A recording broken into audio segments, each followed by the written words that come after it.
So we're going to discuss the options that you have to renew your EMS certification for licensure in New Hampshire as a first responder. And that you know in the past that your option has been to two of them. One to take the refresher training program, the state-approved refresher training program, which is 12 hours. That was the one mechanism. The other mechanism was to take the exam in lieu. And the exam in lieu meant that you went to the National Registry, said, I want to take the cognitive exam. And if you did that, then you basically, and you successfully passed it, you wouldn't have to put in any hours of continuing education. So those were the two mechanisms, the state refresher or the exam in lieu. Now this year we've instituted a third option, which is consistent with what the National Registry does in other states, and that's to allow you to do all your refresher through continuing education. So refresher by continuing education. By CEUs, which may provide a certain amount of flexibility for you, or it may be more convenient for you to actually attend a formal refresher training. It's kind of up to you. So, but this option is available: refresher by continuing education. Now, if you're going to use that, there's a couple things you need to be aware of, and that's basically what the National Registry requires for content in that 12 hours. And in the past, that was something that your EMS instructor decided or was responsible for, and now you'll be responsible for it. So let me share with you what the National Registry expects in that regards.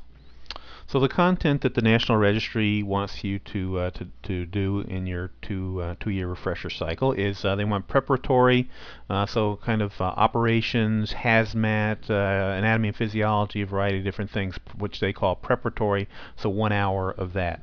Airway emergencies or airway management. They want 2 hours worth of continuing education based on that. Patient assessment. They want 2 hours worth of patient assessment content during this time period. Circulation. So anything to do with, particularly with shock. They want 3 hours worth of training on circulatory issues. Illness and injury. So medical emergencies or trauma. They want 3 hours of training along those lines. And then they want 1 hour of combined, pediatrics, OB, that type of thing. So all that equals your 12 hours of refresher training. All right. And for further breakdown on this, I certainly encourage you to go onto the National Registry's website. They have some brochures to take a look at this, what I just wrote, and to kind of break it down a little bit further. And their website is very easy to get through. It's nremt.org, and right on the front page there is a listing for recertification information, and just go on that and click on the brochure for first responder. Now, there's a couple other things that I need to make you aware of to kind of give you cautions. Let me clear the screen here, and I can get into that.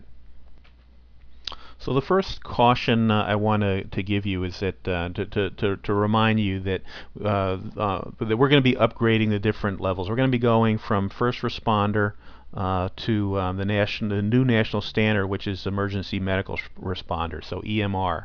And you're going to have a couple of refresher cycles to do this. Either depending on if you recertify on odd years, you have up to 2015 to get it done. If you recertify on even years, you have up to 2016 to get it done.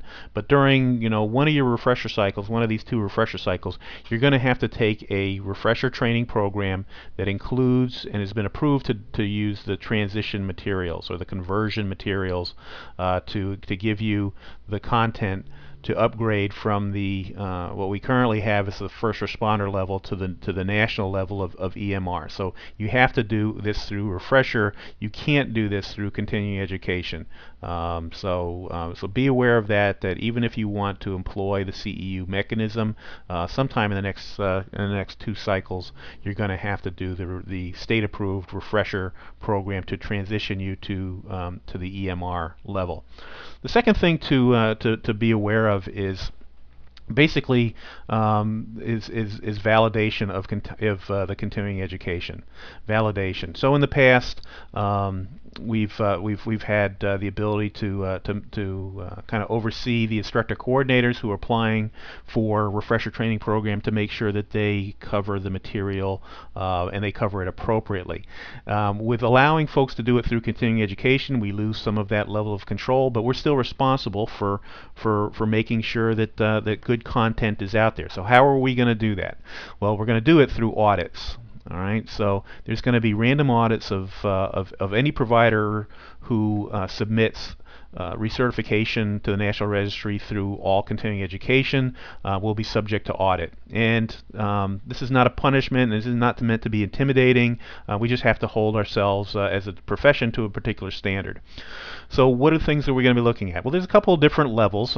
We may just be contacting you and say, okay, send us a list of all the continuing education that you had, and whether it's a paper list, an electronic list, a copy of the application that you sent to the National Registry. That may be all we're looking for.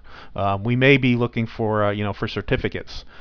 Did you get certificates that you can show us that that validate that you were at a particular education? That could be, again, it could be paper that you send us, or it could be an electronic record. And we won't do that for all. I'm sure we wouldn't do that for all 12 hours of continuing education that you would submit, but we may look at some of that. All right. So and certainly if we look at entities like hospitals or EMS conferences or education that was done by a licensed New Hampshire EMS instructor coordinator, we would kind of accept that on face value. What we're a little bit more concerned about, we know that there's lots of education that takes place at the the EMS unit level at your service, your monthly meetings and stuff, and that's fine. That's okay to use, but we want to make sure that it has validation. All right. So what we may look for is further documentation. If we have a question on a particular offering that you attended, we may be looking for additional documentation. All right. And this documentation isn't necessarily stuff that you're going to have on hand. This may be requiring you to go back to the instructor who initially taught that and get this information from them. Say, look, I've been audited by the Bureau of EMS, and they're looking for this documentation. Please get it to me. All right. It's going to be, maybe it could be a hassle, but it's something for you to be aware of. Now let me share with you what kind of documentation that we're looking for. Let me just clear the screen here a sec. So these are the things that we're looking for from the instructor that they need to keep track of if you're going to use this information for a refresher. Okay, so we basically want them to come up with learning objectives. That's a common thing for instruction, is that they be able to come up with learning objectives for the presentation. What are their credentials? Do they have the expertise to teach the things that they say that they're teaching? Where was the education conducted? Where, when, what date? And have a copy of the roster that has your name on it. So these are pieces of information that instructors should be keeping track of, and that we may hold you to and say, look, we don't recognize this particular individual. Can you reassure us that this was valid content by contacting that individual instructor and getting this information? And it could be 2 years later. So basically, what it kind of comes down to is what I call buyer beware. You being the buyer, and you having the responsibility for making sure that the content is valid and that you're able to support it. So you need to be careful about who you choose as an instructor. Make sure that they keep records efficiently, and that you have a mechanism to get that if in fact you get audited by the Bureau somewhere down the road. So just be aware of that. Basically, I guess hold your instructors to certain standards that will support you if you get audited sometime in the future. So that was just kind of a brief a brief discussion about our new processes.